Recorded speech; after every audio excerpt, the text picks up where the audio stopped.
നാടിന്നു നല്ല നാളേകിടാൻ നേരിന്റെ ശബ്ദമായി മുഴങ്ങുവാൻ സ്വാതന്ത്ര്യമുണ്മയോടെ കാക്കുവാൻ വരൂ ഒന്നു ചേർന്നിടാം.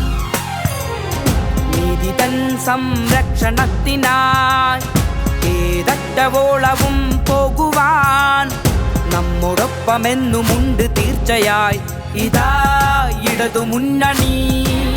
നന്മതൻ പാതയിൽ നാടിനെ നയിക്കുവാൻ ചേർന്നിടാം നമ്മൾ തൻ ഇന്ത്യയെ കാത്തിടാം. ഇനി വരും കാലവും ഒരുമയിൽ പുലർന്നിടാൻ പടരുമീ ഇരുളിനെ ആകെ മാറ്റിടും കനൽ കണങ്ങൾ നാം.